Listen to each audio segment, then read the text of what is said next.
पुरानी कहावत है, प्रेगनेंसी जैसे ही किसी लेडी की कैस शुरू होती है तो उसे बोलते हैं कि उसके पाँव भारी हैं। तो ये पाँव भारी क्यों बोलते हैं? क्योंकि प्रेगनेंसी में आपके पैरों पे अधिकतर सूजन आ जाती है, जिसे हमारी मेडिकल लैंग्वेज में एडिमा कहते हैं। तो पैरों में सूजन के क्या कारण हैं, ये क्या नॉर्मल है या पैथोलॉजिकल है और इसका ट्रीटमेंट क्या है, आज इसी के बारे में बात करेंगे।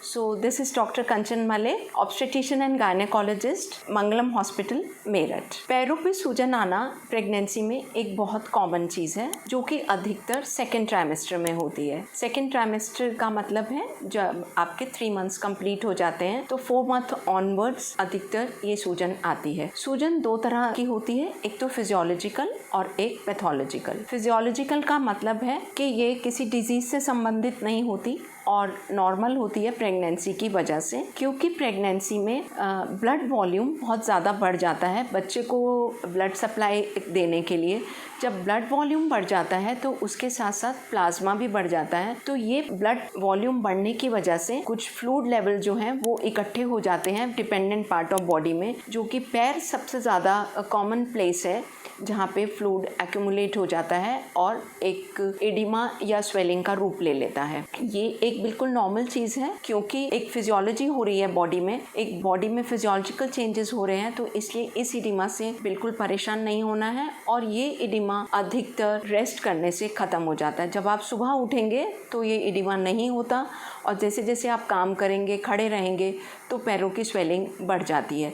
तो ये वाली अगर स्वेलिंग होती है तो इसमें बिल्कुल भी परेशान होने की ज़रूरत नहीं है। आगे आगे जैसे जैसे प्रेगनेंसी बढ़ती है वैसे वैसे यूट्रस भी अपना आकार बड़ा कर लेता है और वो जितनी भी मेजर वेसल्स होती हैं उन पे दबाव डालता है। उनमें दबाव डालने की वजह से आपका ब्लड फ्लो हार्ट में उतना नहीं जा पाता, जिसकी वजह से वाटर रिटेंशन हो जाती है बॉडी में और फिर पैरों पे सूजन आ जाती है। ये भी बिल्कुल कॉमन है। ऐसे में अगर पेशेंट को अपनी लेटने की पोजीशन चेंज करने से ये चीज़ें ठीक हो जाती हैं। अब आते हैं कि किन कंडीशंस में ये एक डरने वाली स्थिति है जिन्हें पैथोलॉजिकल कहते हैं।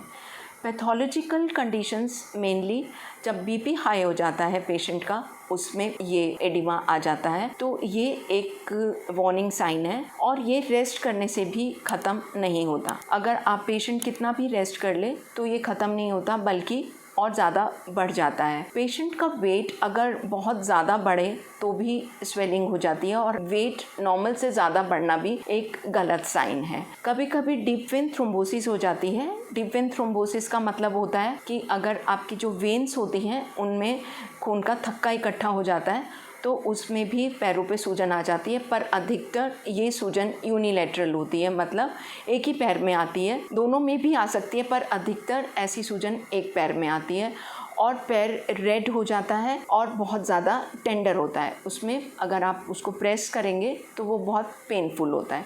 ये एक सीरियस डिसीज़ होती है क्योंकि डीप वेन थ्रोम्बोसिस में ब्लड सर्कुलेशन हैम्पर हो जाता है। तो कोई भी इस तरीके की अगर कंडीशन होती है तो आपको अपने डॉक्टर से मिलना है। पेशेंट को ये नहीं मालूम होता कि ये एडिमा फिजियोलॉजिकल है या पैथोलॉजिकल है। आपके डॉक्टर ही आपको बताते हैं कि इस एडिमा में या इस पैरों की सूजन में आपको घबराने की ज़रूरत नहीं है और कौन सी कंडीशंस में आपको बहुत सीरियस लेना है।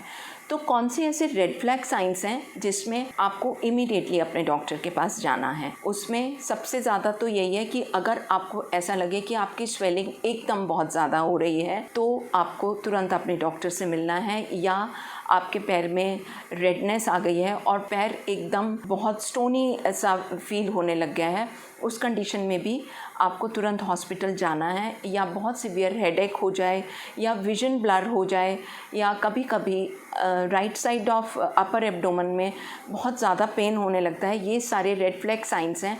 उसमें आपको तुरंत हॉस्पिटल में जाके अपने डॉक्टर से कंसल्ट करना है। सबसे इम्पॉर्टेंट चीज़ जो एडिमा में होती है वो है high blood pressure. High blood pressure के साथ साथ एडिमा होना और अगर आपकी प्रोटीन्स किडनी से लीक होने लगे यूरिन के रास्ते, तो ये ट्रायड एक बहुत ज़्यादा सीरियस कंडीशन हो जाती है। इसको HTP कहते हैं और इसमें कभी कभी डिलीवरी भी जल्दी करनी पड़ जाती है। तो जब भी आप सूजन देखें, ये ना सोचें कि ये तो नॉर्मली सबको होती है। आपको तुरंत अपने डॉक्टर को कंसल्ट करना है और वो ही आपको बताएंगे कि ये किसी डिसीज़ की वजह से है या जस्ट प्रेगनेंसी की वजह से है। आप खुद क्या रेमेडीज़ कर सकते हैं जिससे आपका पैरों में सूजन कम हो जाए? तो सबसे पहली रेमेडी है कि आप बहुत लंबे टाइम तक खड़े ना हों। आपको जब भी लगे कि आपके पैरों में थकान महसूस हो रही है या पैरों में सूजन ज़्यादा महसूस हो रही है, आप रेस्ट करें। और रेस्ट करने में भी पैरों को आप ऊंचा करके रखें। लेफ़्ट लेटरल पोजीशन में लेटना है। लेफ़्ट लेटरल का मतलब है कि आप अपने को लेफ़्ट साइड की करवट से लेटें। जैसा कि मैंने आपको बताया कि मेजर वेसल्स के प्रेशर से भी एडिमा हो जाता है और जितनी भी बॉडी की मेजर वेसल्स हैं वो राइट साइड में होती हैं। तो अगर आप लेफ़्ट साइड में लेटेंगे तो यूट्रस का प्रेशर उन वेसल्स पे कम हो जाता है और ब्लड सप्लाई हार्ट की तरफ बढ़ जाती है और एडिमा कम हो जाता है।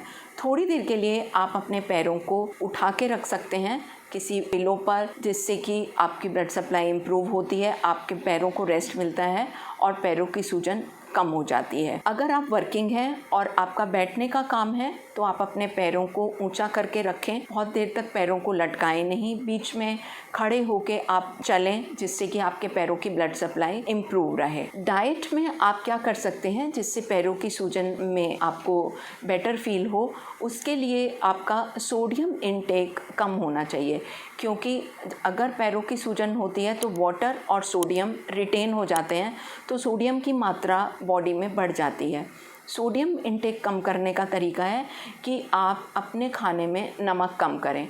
आपको फीका खाने की ज़रूरत नहीं है, पर जितना भी एक्स्ट्रा सॉल्ट है वो आप ना लें, जैसे कि कर्ड में, रायते में, सैलेड में, या कोई भी चाट मसाला या कोई भी आप पैक्ड फूड्स, ये सब ना खाएं जिनमें नमक की मात्रा ज़्यादा होती है। पोटेशियम इनटेक को आपको बढ़ाना है। पोटेशियम इनटेक बढ़ाने का तरीका है कि आप अपनी डाइट में स्पिनच खाएं, लेंटिल्स खाएं, ग्रीन लीफी वेजिटेबल्स खाएं, बनाना खाएं, पोटैटो खाएं। पोटैटो आप अनपील्ड खाएं, उसमें पोटेशियम की मात्रा बहुत ज़्यादा होती है। तो अगर अपनी डाइट में आपको सोडियम कम और पोटेशियम ज़्यादा करना है, उससे भी पैरों की सूजन में काफ़ी हद तक आराम मिलता है।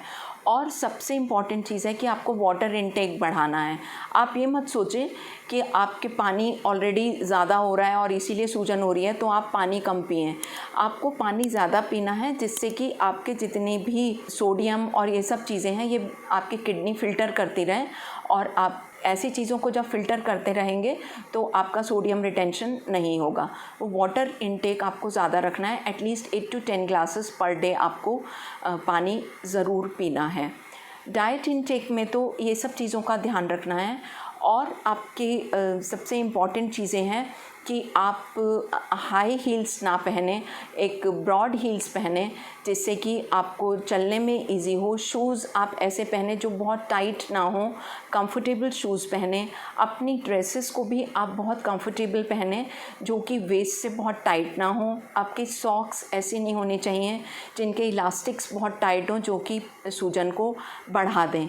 तो ये सब छोटी छोटी चीज़ें अगर आप ध्यान में रखें तो आप अपनी सूजन को कुछ हद तक अपने आप ही ठीक कर सकते हैं। और भी इम्पॉर्टेंट चीज़ें हैं जैसे कि आप मसाज कर सकते हैं अपने पैरों की और कोल्ड कंप्रेशंस कर सकते हैं पैर के। आप हॉट वाटर से सिकाई ना करें, कोल्ड पानी से आप अपने पैरों की सिकाई करें, इससे भी काफ़ी हद तक आराम मिलता है।